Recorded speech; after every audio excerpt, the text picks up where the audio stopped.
Good evening and welcome to this, the 12th edition of the Guru Mantham series, a series of 50 discussions with educationists and thinkers from across the world.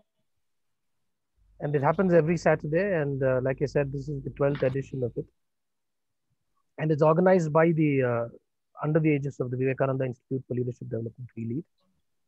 WeLead's mission is to develop human and social capital for the social sector, and it aims to do that by building potential and enhancing the potential of individuals and institutions across this particular sector. And in order to do that, we engage across four broad sectors: the government, NGOs, corporates, and the youth in particular, and the community in general. So this Guru Manthan series is a platform that has been created specifically during these trying times of COVID, and essentially for teachers to share, participate, debate, and learn about the different perspectives from thinkers and educationists from across the globe. We started with Dr. Gururaj Karjagi. We started in August, and then we ran through topics such as the role of teachers, and then we also ran through whatever the role of teachers in the sector. Then we had that was followed by September, where we had four more lectures. Can we have the next? Yeah, and what we and subsequently in September we also had other lectures that dealt with. Dr. Ananta talked about achieving peace and mainstreaming emotional social learning, and then we had Dr. Kasturi Rangan addressing us during this one, and all of these lectures, and we continue to do that even during the month of October. And as always, the format of the lecture would be that our guest speaker would speak for about 20 to 25 minutes. That would be followed by a moderated Q&A, which would include questions that both Praveen and I would pick up from the chat box, and also some questions that we already had. And then that will be followed by concluding remarks. Today we have Professor E. Annamalai. I would request Melly, who's the Guru Manthan series is also supported by Asha for Education, who've been consistently supporting this initiative. I request Melly to introduce our speaker for today. Over to you. Thank you very much, Ramesh. It's a privilege for me to be able to introduce my father here. So when I was a little girl and people asked me what my father did, I would say he was a linguist. And the immediate question was, oh, how many languages does he know? And I would explain to them, like my father explained to me, that linguistics is not knowing many languages, it's the study of language. And over the years, I began to understand more and more what that meant. The study of language spans like a wide range of areas. It includes the study of grammar. It includes the study of understanding how children learn languages. It includes understanding the impact of language in politics, society, our culture, and so on. It seeks to explain why some languages become dominant, why some languages die out, why wars are fought over languages, and so on. So I've been always impressed that my father's broad body of work touched upon so many different dimensions of linguistics. His basic training, he started his career with in Tamil grammar, then moved to the Central Institute of Indian Languages, where he worked in various areas, including helping develop scripts for tribal languages, pedagogical materials for tribal languages. And he's written extensively about the dominance of majority languages and the linguistic rights of speakers of minority languages. He has consulted with foreign governments in such as Singapore and Hong Kong on teaching, on second language teaching policies. So one thing to also note is his commitment to diversity of languages, of religions, of cultures. He believes in the coexistence of multiple languages, religions, and cultures, and he's really passed on that to me. I really learned that from him. And as an adult, I became interested really in education and unequal access to education. And I began to understand how central language is to learning. For example, communication is essential when you think of education. Communication between a teacher and a student, communication between a student and a book, communication among students. And without language, all of this is not possible. So as I began doing more and more work in education, I began to have lots of discussions with my father around this. And I'm very happy that he's able to join us today and share some thoughts on that, on all of these topics. Yeah. Thank you, Malay. It is good to know that you have a child who doesn't reject his parents as out of date and belongs to the older generation, not relevant anymore.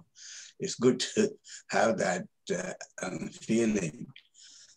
My friends and fellow teachers, I'm very happy to be with you today, this evening, and I thank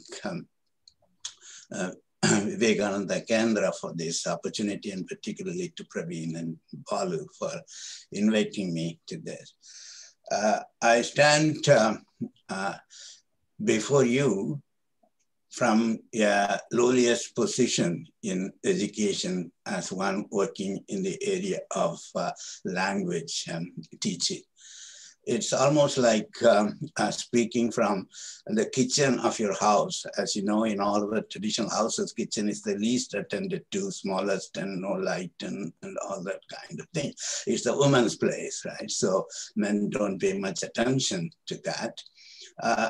So even though the utility of kitchen is well known, it doesn't have the respect of the living room or a drawing room in a house, which languages like English gets.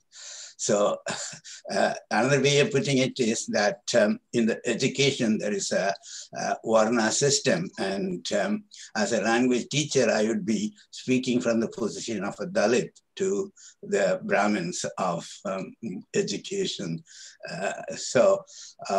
But I'm not defensive about my position. I would like to make an argument why language is important.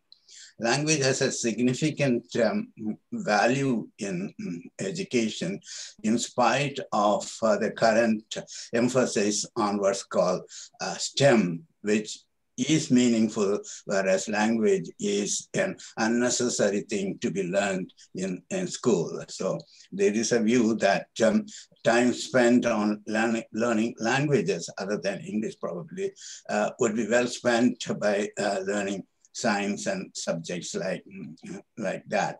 So I want to argue against that view to say that why language is important.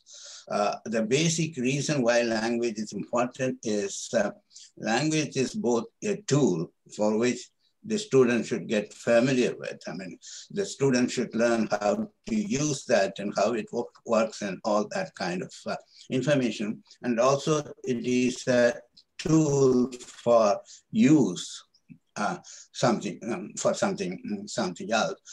So it is a tool as well as it is means to employ it to get, in the case of education, a better understanding of all other subjects. So it is very obvious that you cannot learn anything without language. Right? Animals do learn, but they learn by the reward and punishment method. They learn certain behavior, but without the language, you can never have a critical and creative learning, and also you will not be able to represent the knowledge you have gained and communicate that knowledge to others. So this is a basis for claiming that the crucial role is needed for language in our education system, right? So there are basically two questions which arise from what I said, language as a tool to know and tool to use. The one question is about what languages to be, what language should be taught in the education system. The second thing is what language or languages should be used as a medium in the education system. I'll briefly share my ideas about these two issues. Right? I mean, language, which is called the mother tongue, is used to understand by the child to know the immediate environment, whether it is relations or emotions or social interactions or biological information. It is through the language the child explores the world before the child comes to school. So the mother tongue plays the first and significant role in knowledge construction before the child even steps into the school. So it makes sense to believe that that strength with which the child comes to school should be made use of. That is, the use of mother tongue to understand the world. Technically, it's called the primary socialization. The biological being becomes a social being. And when it comes to school, the secondary socialization takes place. And it makes some sense that that skill that the child has acquired through the mother tongue should be extended to extended in school. This also would argue that this helps to reduce the distance between the school and home. So it greatly reduces the alienation of the child in the school. So for the first question, what language should be taught in school? The obvious answer is the mother tongue. But mother tongue is not a simple notion. It is understood differently by different people. Let me point out two basic views about mother tongue. One is it's a language to which you socially or culturally identify yourself with. This is an ethnic definition of mother tongue. The other is the language in comparison with other languages you know best. You have the greatest proficiency or competence in that language. So this is another view about the language. The second view is pedagogically more important. That is, it's a tool which you know very well, and therefore it would be better used to explore in the school about the various subject. The other point about mother tongue is in a country, in a multilingual country like India, it's not that one person, one mother tongue. There are many families where the child has more than one mother tongue. In that case, a decision has to be made what mother tongue is used in this in the school. The second thing is that if you look at the new education policy, for example, there is a lack of clarity about their use of the concept mother tongue. If you remember, the policy says mother tongue / home language / regional language would be the medium at the primary stage. I mean, these three are different kinds of animals, right? You cannot opt one option. You cannot make one as an option of the other. I mean, Kannada is a mother tongue in the popular imagination, but it's not the mother tongue as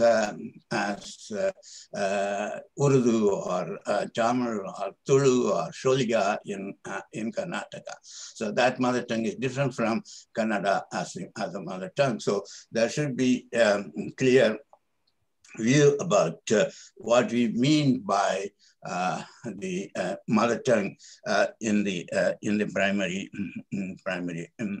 level. Right? Okay. So when you have a class as a teacher with students coming with different mother tongue, this is also true of students coming with different dialects. So you have a situation of how to handle that thing. You see, particularly in villages where you won't have many schools, or in areas where there are multilingual communities. In the same class, you will have students with different linguistic backgrounds. So here, I see that the role of the teacher is well illustrated as a manager of the classroom. I mean, how to manage the linguistic polyphony which the teacher finds in the classroom. To give an analogy, it is more like the conductor of a symphony. See how the conductor orchestrates the different instruments and bring to some unison in music. It may not take place on the first day or even the first term. I believe that it's a kind of evolutionary process until the class settles on some kind of common language of communication, which is multilateral, not just unilateral from the teachers to students. So that is a thing which the teachers should get trained how to manage the linguistic differences. At least the teacher should have a passive acquaintance of what the linguistic background of the students like. The teacher would know the names of every student and some idea about the family from which the student comes. So similarly, the teacher should know what linguistic background the child comes, so that the teacher would at least be sensitive to these differences and would give opportunity for them to speak out in their own mother tongue. The second question about what language is to be taught is the question of how many. Right? In India, we are settled on 3 languages. It's very old. I think it started from 1949 or something. As a result of a consensus among the chief ministers of all states. You could see the kind of political haggling which took place to arrive at the three languages.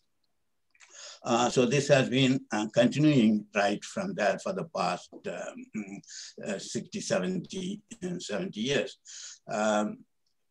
But in practice, it is not 3 languages. It would be either 3 plus 1 when it comes to students with mother tongue, which is different from the regional language. So for a Sholiga speaking child, or for a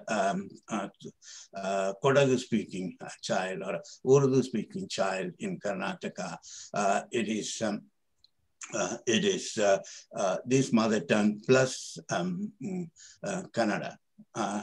And also the policy would prescribe the preference for the child to learn a classical language, which often is Sanskrit, not as much Persian or Arabic. And this also makes it 3 plus, right? But there is not much thought go into it, how you accommodate the mother tongue and the classical language within the 3 language formula. The Also, it is 3-1. Some states like Tamil Nadu opted to have 2 languages, and also some central government organizations like Kendriya Vidyalaya or Sainik School, they also have only 2 languages. There is no place for the language of the local language. So this is the reality of the situation. So it is a challenge how the 3 languages are taught while accommodating the mother tongue and the classical language. I think that's a pedagogical question before the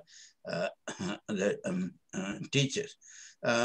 So what I would like to emphasize is that there are methods to do this, and attention should be paid to that.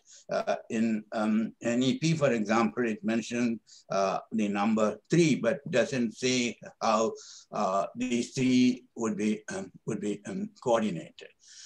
From a linguistic point of view, I would say that there is something, there's a discipline called language teaching, and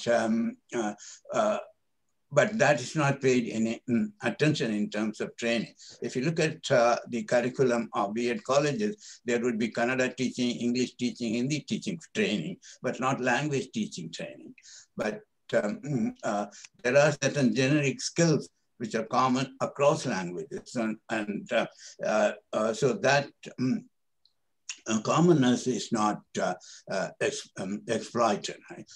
So if for example, if you learn reading in one language, there are certain parts of the skill could be transferred to other languages. But now they all function in separate islands.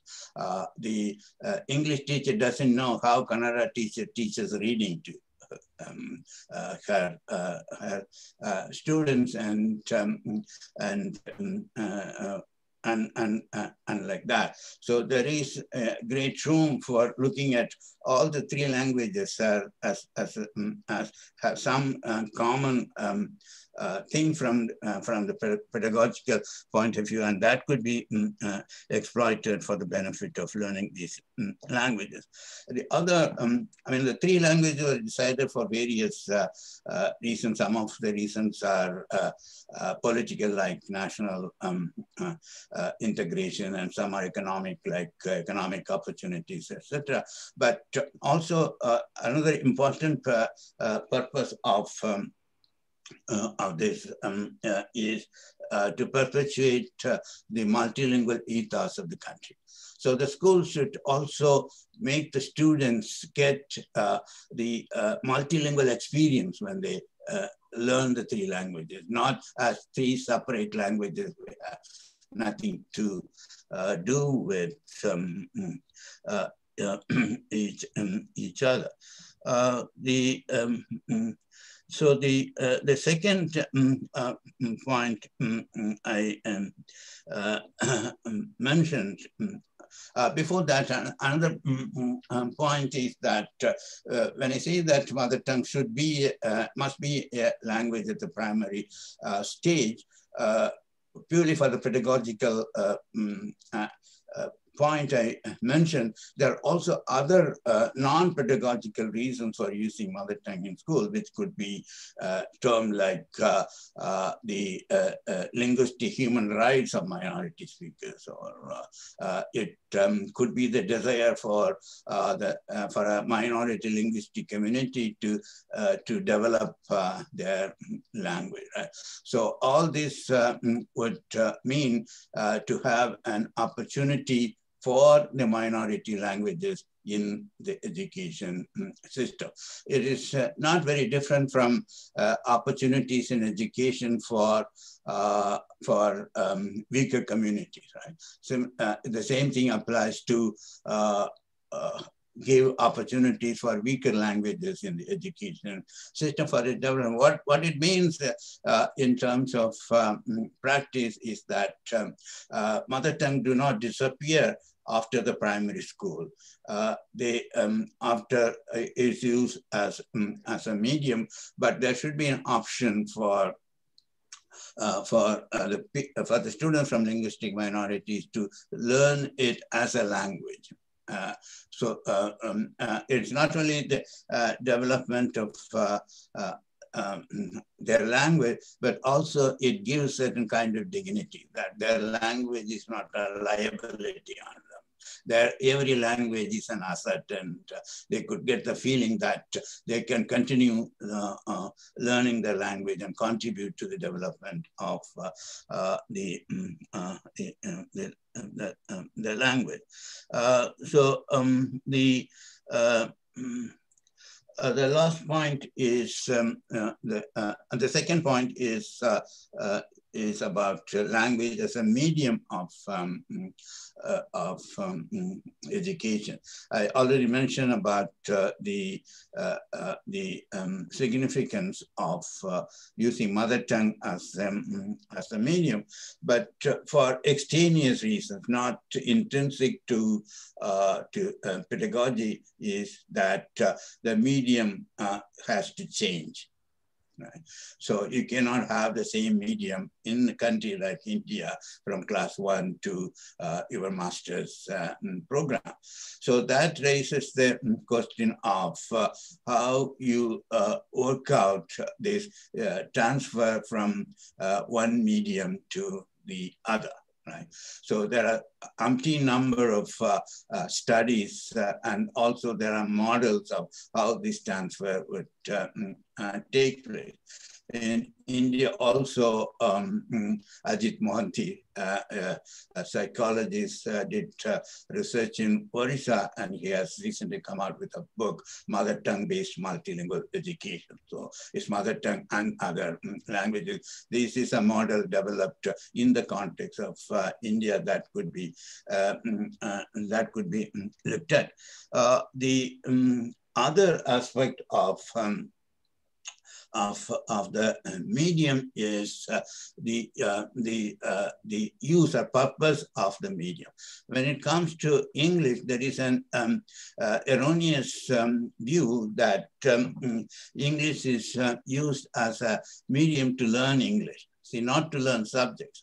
Right? So the whole meaning of medium is lost. Right? So it is teaching English as a subject, but by using it as a medium. I mean, there is some truth in the argument that more exposure to a language helps you learn it, helps you get better proficiency.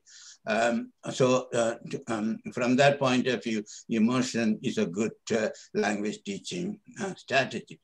But this argument misses certain important research findings in the immersion. One is studies after study point out that the immersion program is successful when the students or the students' families have economic security, right? There's a famous study in Canada which said that when the French students were immersed in English medium, they did well both in French and English. But when it took some of the native Canadian students, it didn't work that well. And the reason is that the social prestige of the two languages. So the native Indian, native Canadian would consider his or her language as inferior, and that plays a role in the immersion, in the sense that she doesn't learn the mother tongue as well as a French student. And the other point is that in spite of the argued advantage of immersion program, there is a cost to it. I mean, the cost is well known to teachers like you. See, one is that the English medium dissuades students from opting science as a subject at the higher level, and even it discourages them to go to college because that is going into another land, see, with English dominating. And more importantly, it caused the acquiring the knowledge of the other subjects. Right? When you use a tool which you cannot handle, you can imagine how you can spoil the object which you want to create, right? So this happens in education also. So you neither learn English nor the subject, and that's the cost to that. But whenever, including new education policy, talks about the advantages of English medium, they don't talk about the cost involved in that. So it is necessary to make cost-benefit analysis. So this is a big pervasive myth in India, and this is an apology to our failure of not developing a sound methodology for teaching English as a language. Since we have failed in that, we have come to this failing substitute of using English as a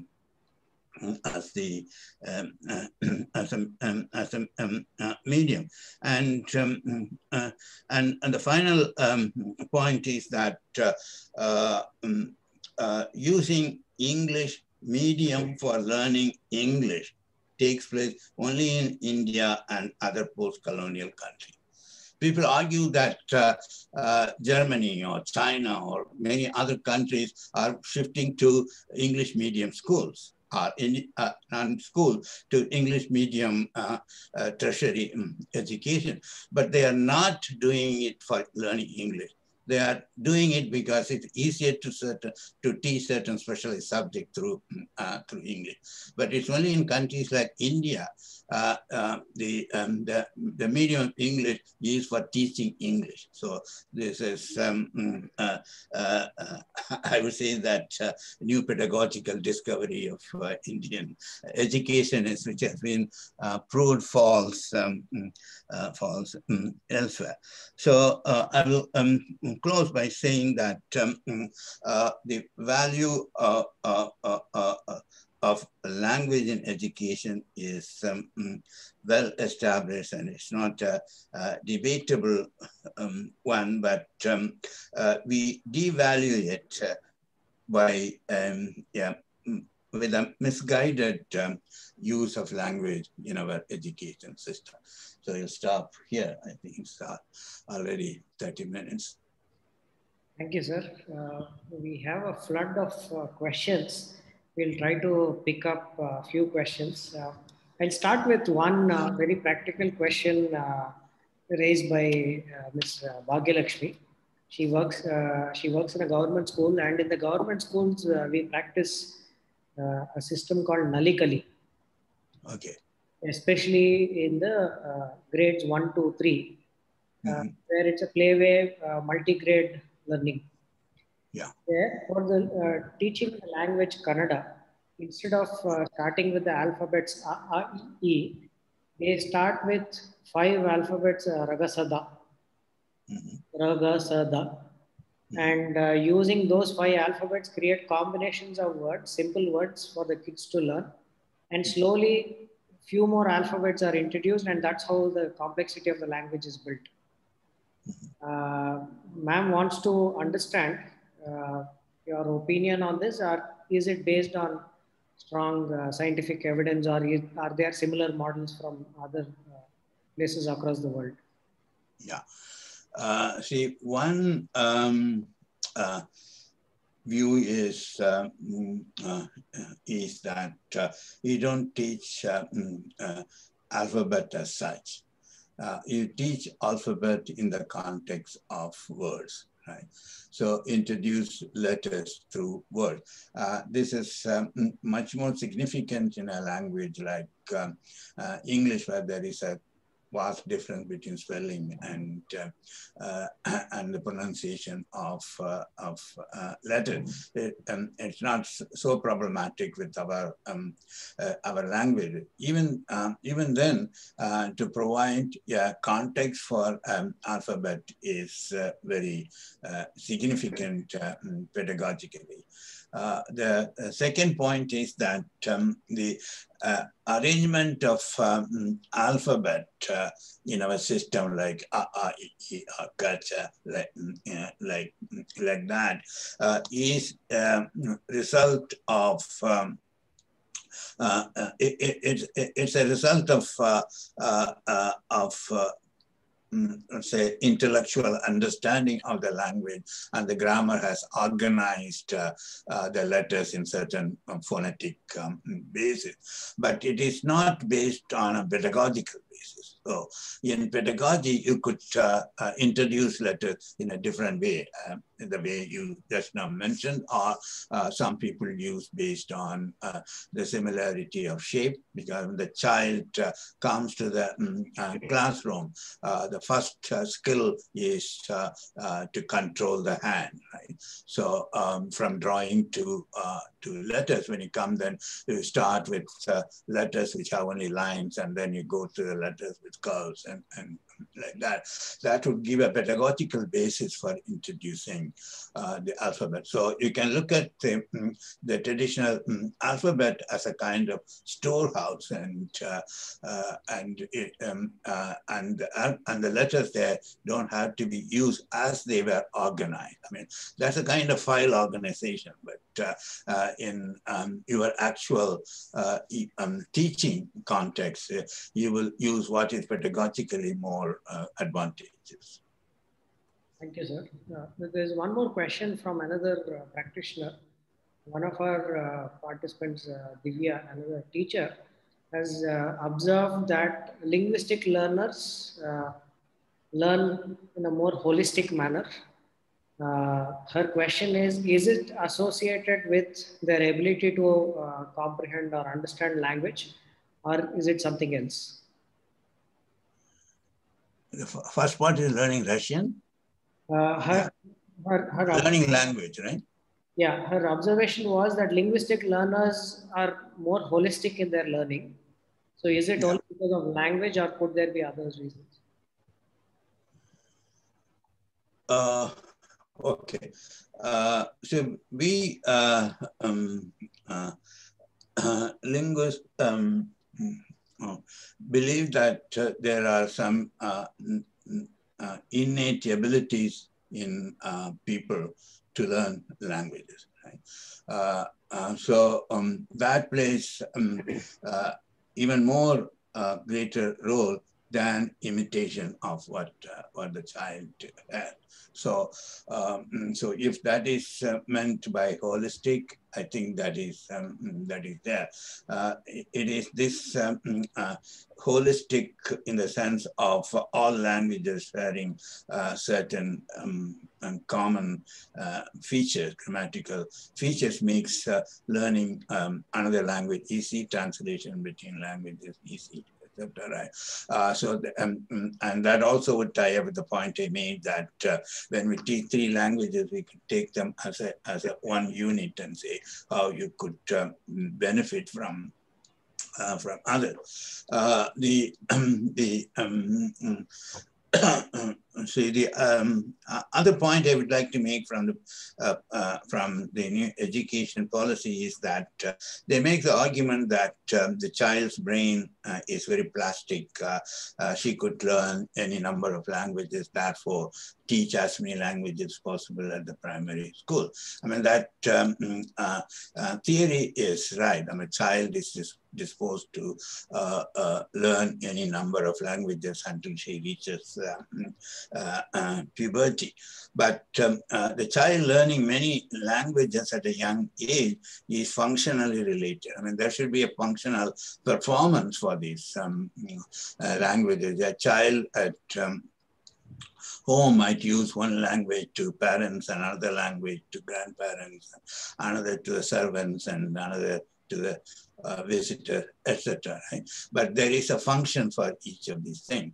The child doesn't just store languages as it would store stones or something like that. So there should be a use for that. So in that, from that point of view, the policy recommendation of NEP is fallacious. You don't just go on collecting languages. You should have functions for putting to use. I don't see any function at the primary level the student will have for 3 or 4 languages. So my preference would be to focus on the mother tongue and get it strengthened and then move to other languages. And one more point about, see, there are individual styles of learning, not only language in others. That also should be taken into account. Some are good at learning by imitation. When somebody says a sentence, he could immediately reproduce that sentence, right? But some don't have, some work analytically, right? They like to told how the sentence is organized, then they will remember that. So there is no one glove fit everybody. So you have to take what's called the learning styles of the students also. Thank you, sir. There is a question from the chat box, I think, Machima, which is a question that I'll ask. I think the question that is being asked is, often we seem to teach a particular language using another language that we seem to know. But there is also this logic that says that instead of that, teach the language in the very same language that the student is learning. So your thoughts on that? Do we use another language to transliterate something? I mean, I mean, it's all well known that there's not one method to teach a language. What you mentioned, or what the questioner asked, is called a bilingual method. So you teach a language through another language, right? It is perfectly reasonable and pedagogically valid. When you teach English, you could give the explanation in Kannada. For example,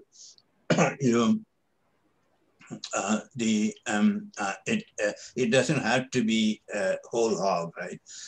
The textbook could be in English, and explanations could be in Kannada, and the exam could be in a mixed language, right? So pedagogically, it makes much more sense to have a bilingual method of teaching. But many educationists argue for unilingual teaching. My feeling is that it comes not from any pedagogical principle. It comes from certain ideology about the language.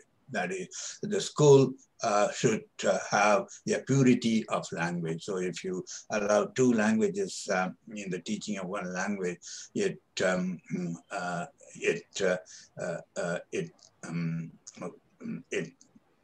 spoils the purity of the language. And the second is tied up with the myth I mentioned, that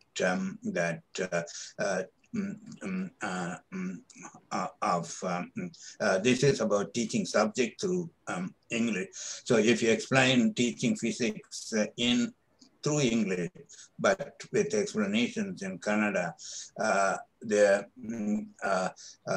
some would argue that it's problematic for learning English, right? Because another language is allowed to interfere with English. So once you don't accept that myth, then it's possible to have a bilingual method in teaching subjects also. So you can imagine how we learn our natural skills. So take a child learning how to walk, right? The child will wobble and fall down, and then in the course of time, it learns the straight walking. I think that language also plays that role. If you insist that you should speak a pure language to learn a subject, then it is a very unnatural way of learning. So you learn by making mistakes, and you learn by making mixing languages, and you learn by using two languages simultaneously.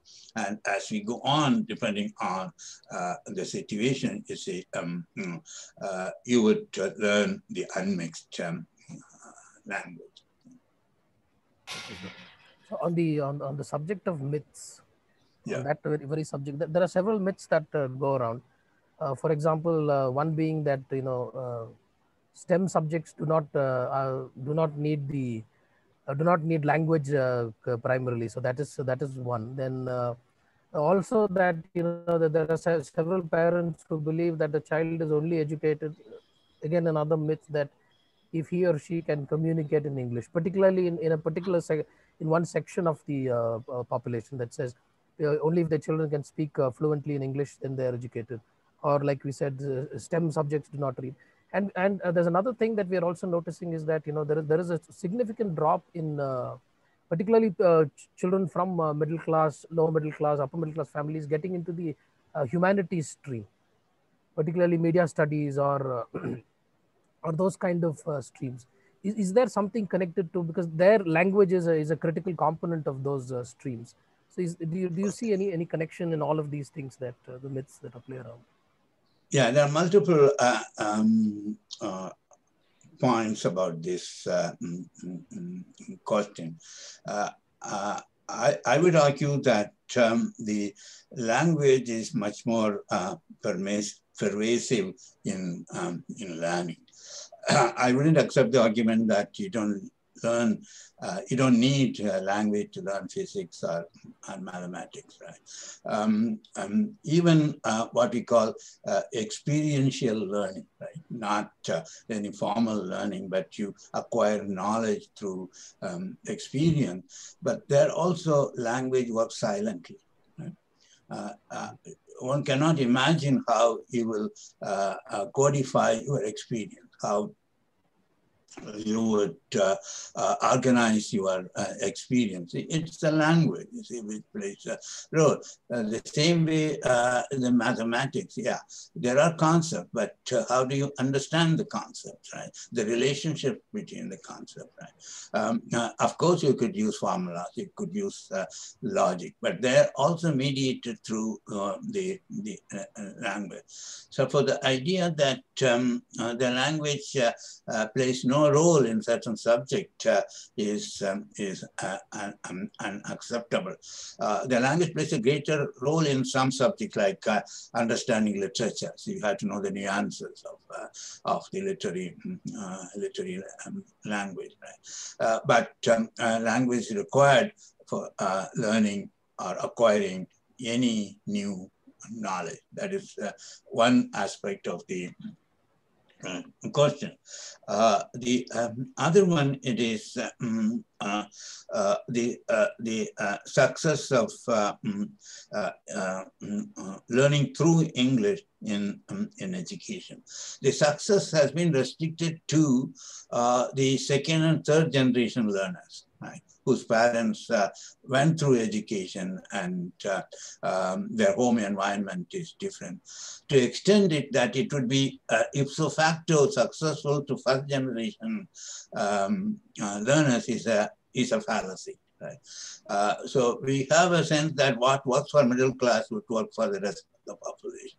I think that's a very arrogant assumption about the diversity of backgrounds with which children come to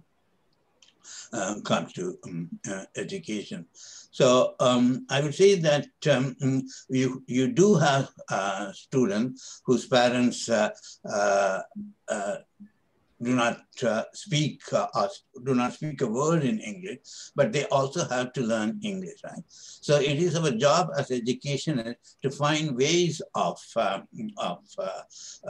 teaching English to such children also, right? So we make in language teaching between teaching a language as a first language, teaching a language as a second language, and teaching a language as a foreign language. The difference between teaching a language, second language, and foreign language is that teaching it a second language has home or not home, a reinforcement outside the classroom. Yeah. In the second language situation, the child does not return to the class next day with the same knowledge with which he left the class, because there is a reinforcement outside. Whereas learning foreign language like Chinese in your school, see, there is no such environment. I mean, the student doesn't get anything outside the classroom. It's everything different than that. So the question we had to ask is, when we are teaching English to foreign first generation learners, is it are we teaching it as a second language or as a foreign language or something in between? I think it's something in between, because there's some English in between, but we cannot apply the same techniques of teaching English to middle class children as a second language to the rest of the population. So we had to find ways of I think that's a major failure, finding,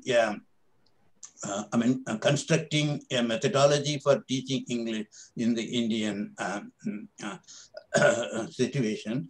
And also we haven't found a methodology of language teaching in the context of quantitatively increased enrollment and school. So almost it is like teaching language in a massive scale. I mean, language teaching is always interactive skill. It's an intensive effort, right? which expects a small classroom for interacting. But now we have a situation where you have a large number of students, and we have to find new ways of teaching language in this kind of situation. So a method of teaching language when there is no outside reinforcement to the student, and also a method of teaching language at the mass level. Thank you, sir. Yeah, we have a couple of questions. I'm going to club them together. Language is seen as a unifier or as a means to bring in more inclusivity. What are your comments on the losing the tribal languages, as well as the whole politics around language being imposed, and language is actually becoming more of a divisive factor than bringing in inclusivity? Yeah, language, like many other cultural phenomena, both includes and excludes, right? It's how we use it, for what purpose we use the cultural phenomena. So let's say that how we use language in an inclusive fashion, right? So the first thing is don't give value judgments to languages. Right? The tribal language is not useful for the modern period, and English is the language of the future, and that kind of value judgment. As I said in the talk, every language, when given an opportunity, will grow like any other language. Right? When we talk about the inclusiveness of tribal education, there is also the larger aspect of inclusion in the larger society, right? Larger society in the sense of the economic activities and things like that. So the question is how you balance between the two. That is, one is including or keeping the tribal child within the culture or cultural values, within the worldview, and then also be successful in the world outside that thing, right? So that is kind of inclusive when you have multilingual education. That's the basic goal of multilingual education. You don't have to kick out one to get into the other, right?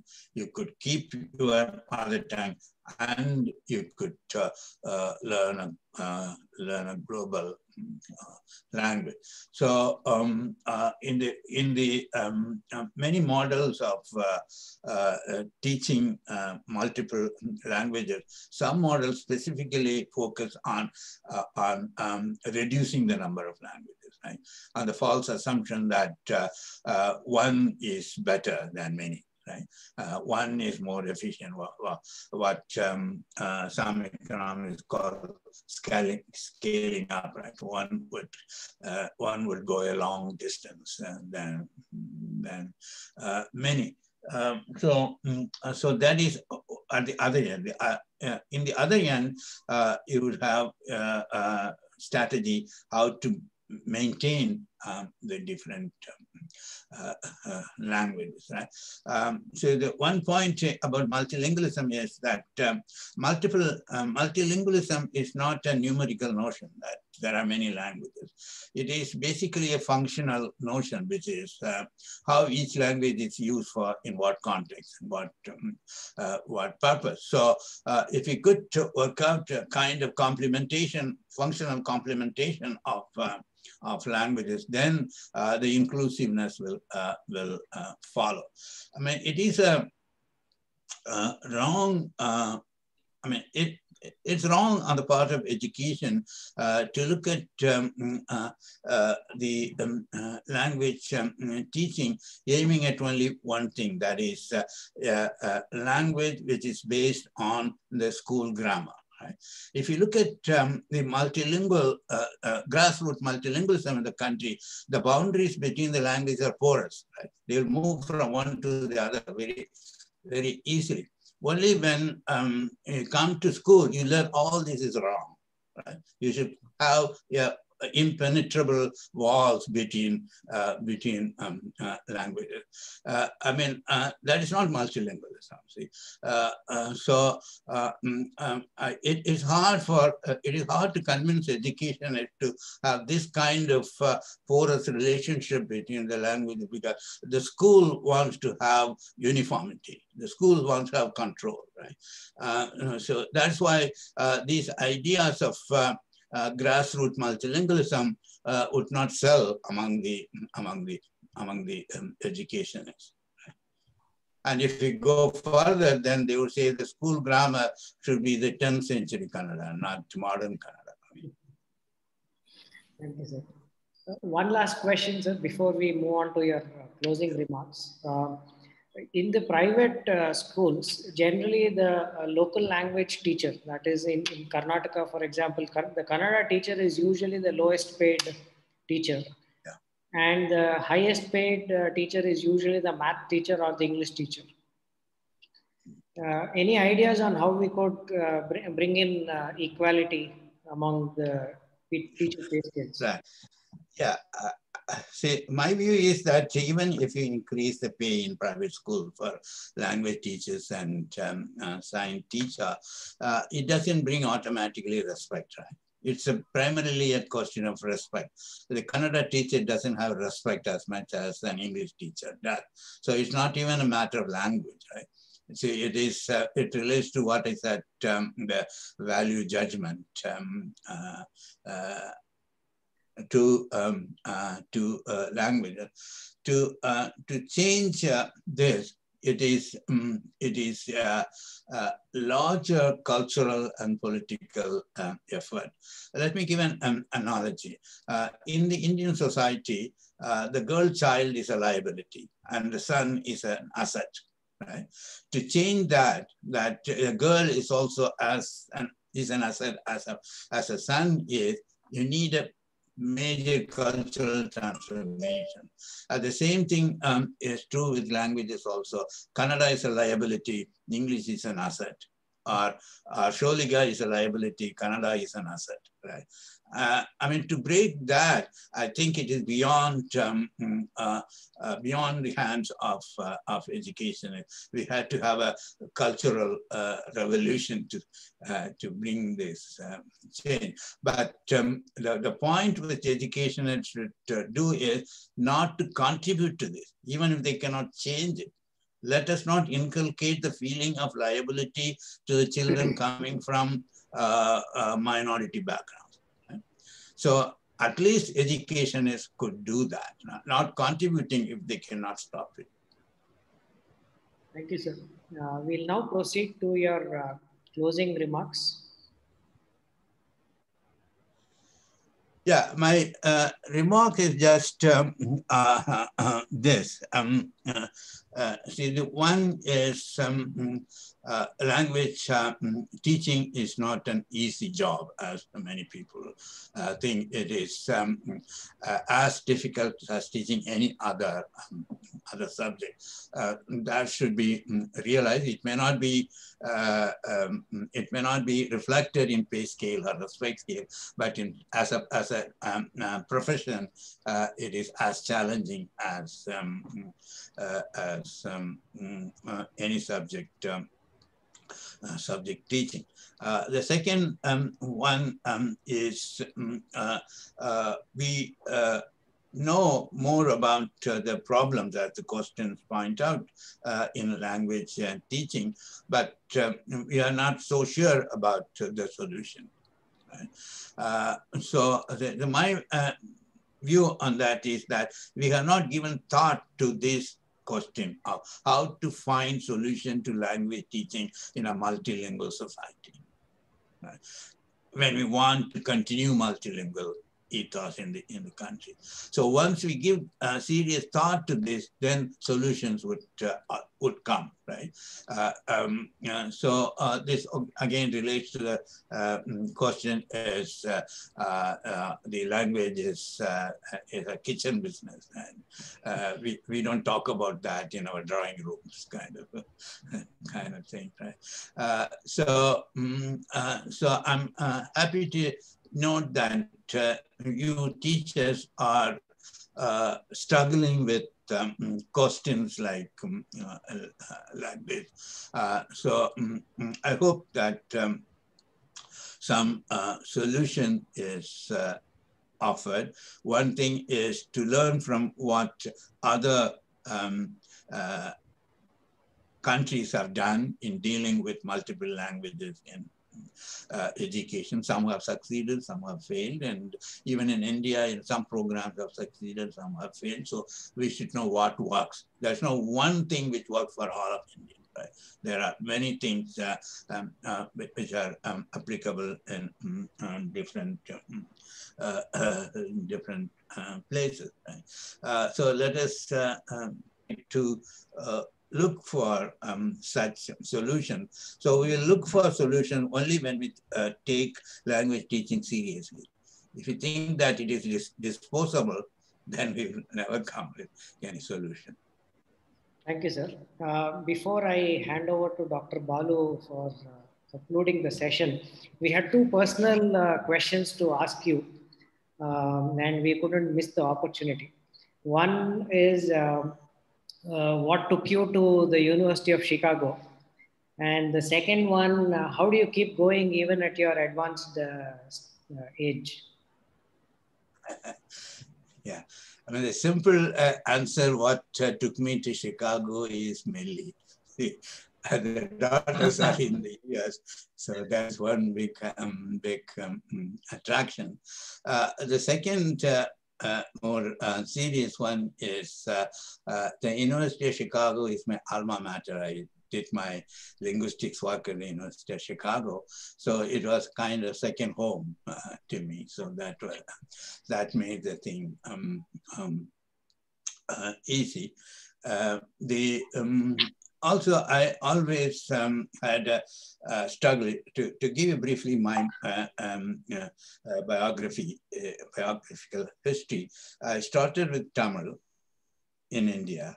Then I started with mathematics in my BA, then went to Tamil at MA level.